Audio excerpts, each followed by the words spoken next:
muita gente fala, é muito falado agora no mercado, a questão da guerra no exterior. Né? Como a guerra no exterior impacta no valor do dólar, e subiu o valor do dólar, o dólar fica mais caro, o valor do petróleo também está mais caro.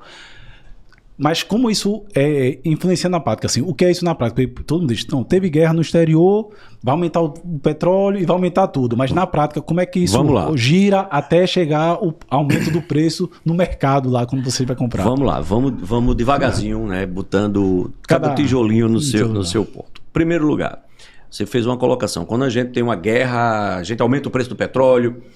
Na verdade, o cenário econômico, né? O mercado, como a gente costuma dizer, né? Ele sendo um cenário econômico de previsibilidade, um cenário econômico de estabilidade, o mercado vai se sentir muito mais seguro, muito mais à vontade. Eu vou fazer uma analogia, Renato. Imagine que você tem que atravessar um penhasco e esse penhasco ele é muito longo e tem uma ponte. Você atravessaria numa ponte de concreto que você bota o pé e você sente firmeza e você vê o final dela? Ou você ia preferir atravessar essa ponte numa ponte daquela ponte que a gente vê em filme de aventura, amarrada de corda com a madeira, velha, não é? Onde você põe o pé, ela balança toda. Com certeza nada de concreto, mais estruturado. Isso porque é natural que a gente deseje estabilidade, a gente deseje confiança, a gente deseje conseguir tentar observar e apresentar-se na distância da ponte um cenário que se apresenta de alguma forma estável, seguro, conhecido, né? Isso acontece no mercado. Então, quando você tem uma guerra, você começa a ter dúvidas. Qual será o próximo passo? Quanto tempo isso vai durar? Será que vamos envolver outros países? Será que essa guerra vai se acirrar? O que é que pode acontecer no caminho? Poxa, eu tenho uma guerra. Será que onde essa guerra é? Isso é extremamente importante. Porque também tem um outro ponto. A gente tem uma guerra que começou na Europa, que é uma guerra na Ucrânia, ali no leste europeu. Ucrânia com Rússia. Tá? Uma invasão do território ucraniano pela Rússia, que na verdade começou 10 anos antes, quando eles tomaram uma parte do território ucraniano e depois eles avançaram por mais território. Aquilo é uma guerra que suscitou uma série de problemas na economia mundial, no cenário de geopolítica, mas ao mesmo tempo que aquela guerra teve início, a gente tinha uma série de conflitos que estavam acontecendo na África.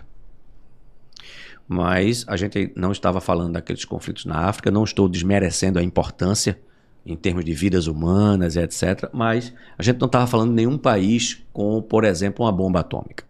Realmente é bem menos falado, né? Divulgado nos jornais, na comunicação. A gente tem que entender que a guerra ela traz instabilidade e quando os players, eles são players que são maiores, quando eles têm uma bomba atômica, quando eles têm um peso e uma relevância na geopolítica internacional, quando eles têm uma relevância do ponto de vista do embrincamento das estruturas comerciais, logísticas do mundo, esse impacto ainda é maior. E aí, certamente, você está falando da guerra, não é da Ucrânia, porque a gente, embora tenha tido problemas, a gente teve problema com o fornecimento de uma série de produtos, mas atualmente a gente está passando por outro processo. E esse outro processo é exatamente o que tem acontecido e o grande tchan aí desse assunto é o Estreito de Hormuz, né? Onde a gente tem ali uma área extremamente estreita, onde a gente tem de 20% a 25% do petróleo passando, mas a grande questão é que não é só o petróleo que passa pelo Estreito de Hormuz, que muita gente ficou conhecendo agora, né? Agora, recentemente, nessas colocações. Tem alguns pontos que são importantes falar ali. Primeiro, a gente está falando de uma região que é grande produtora de petróleo. Petróleo e gás natural. Petróleo e gás natural ainda são os insumos mais importantes usados no mundo todo. Mesmo com a eletrificação de automóveis, com o crescimento de energia solar, uma série de coisas, mas o mundo ainda depende de gás e petróleo. Esses 20% a 25% do combustível que passa pela região, ele vai para a Ásia, tá? Então ele vai impactar China, Japão, Índia, Vietnã, países da região. A China, ela consegue ter uma maior, vamos dizer assim, um maior controle sobre isso, porque a China tem estoques muito bons, tá certo? Além de uma boa relação com a Rússia e etc., que consegue escapar. Mas os outros países ficam extremamente penalizados.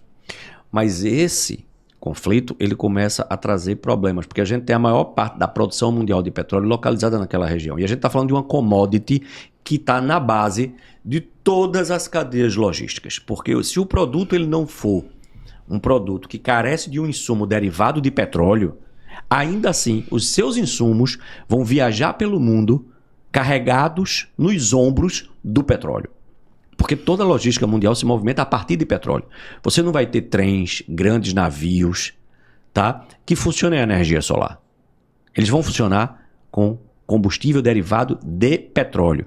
Você vai ter grandes indústrias funcionando, tá? Baseado em produção de gás natural. E não é tão simples você mover toda aquela cadeia produtiva. Não é tão simples você simplesmente colocar toda a produção em gasodutos, oleodutos e atravessar a região ali dos Emirados Árabes e etc. e sair do outro lado, que ainda assim você vai passar por outro estreito. Então, aquela região é uma região extremamente importante, onde a gente tem a maior produção de petróleo e gás natural do mundo. E a gente tem ali envolvido 2 países, na verdade 3 países, porque 2 países, a gente tem o Israel e a gente tem os Estados Unidos que tem bomba nuclear, isso traz uma preocupação maior. A gente tem um outro país que ainda não se tem, mas especula-se que está a caminho, inclusive eu creio que isso é uma das grandes questões que motivaram todo esse conflito, que é a produção de sua própria bomba nuclear no Irã. Mas a gente tem o Irã que sempre prometeu que se fosse atacado iria fechar o estreito, né, desde a Revolução Islâmica, tá certo? Ali em 78, 79.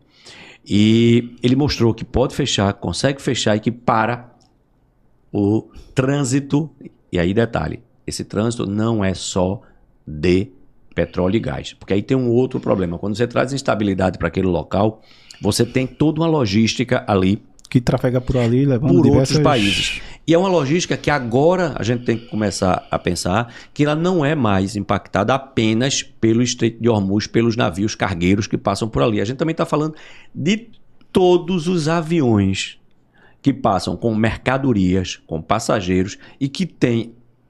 Porque ali vai ser um hub de ligação de Ásia, né, do Oriente distante, né, da Ásia, com o Ocidente. Então você tem aeroportos extremamente importantes na região de Dubai, nos Emirados Árabes, em Omã, e que todos foram, tá certo, de alguma forma impactados e prejudicados. Então você tem uma dinâmica em toda a logística internacional que faz com que a gente tenha um impacto muito forte nos preços de insumos de petróleo. E aí eu falei o quê? Que a gente trabalha com expectativas. O que é que o mercado quer? O mercado quer confiança. O mercado quer estabilidade para poder tomar suas decisões no mais longo prazo possível. Isso reduz o custo de toda a operação, tá certo? E essa confiança, ela foi desfeita e um problema, porque os contratos que estão sendo feitos, por exemplo, empresas de seguro, estão perdendo navios cargueiros. Um navio cargueiro custa muito caro, isso impacta negativamente uma empresa de seguros. Então elas suspendem os seguros para quem estiver transitando naquela região toda. Suspendem os seguros dos aviões. Disso, né? Então ninguém vai voar com um avião correndo o risco de ter um acidente e não tendo seguro. Os navios de carga. Então toda a produção vai sendo impactada.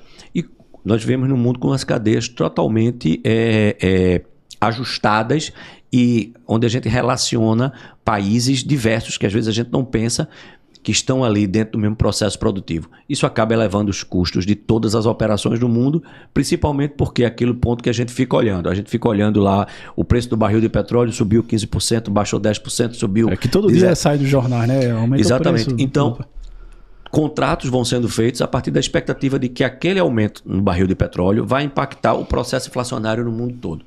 Então, isso acaba de fato trazendo. Quanto ao dólar que você falou, algumas vezes a gente olha e diz, mas o real está se valorizando porque o dólar caiu. A gente tem que olhar que é o seguinte, muitos investidores internacionais que antes investiam em países, inclusive países emergentes asiáticos. Então, algum fundo ia investir no Vietnã, mas ele sabe que o Vietnã está tendo um problema, por exemplo, de fornecimento de petróleo e gás. Então ele transfere esse investimento para a América Latina, transfere para o Brasil, que é um país industrializado, e esse investimento entra na bolsa, aqui no Brasil, acaba numa crise, elevando a bolsa e baixando o dólar. E às vezes pode dar até a falsa impressão de que isso tem sido resultado de políticas públicas extremamente eficientes. E na verdade a gente tem que lembrar que o mundo trabalha de forma conjunta. Então, quando a gente tem do outro lado do mundo um suspiro qualquer que seja de uma bomba de Israel para o Hezbollah, pode ter certeza que aquilo vai impactar também a nossa economia.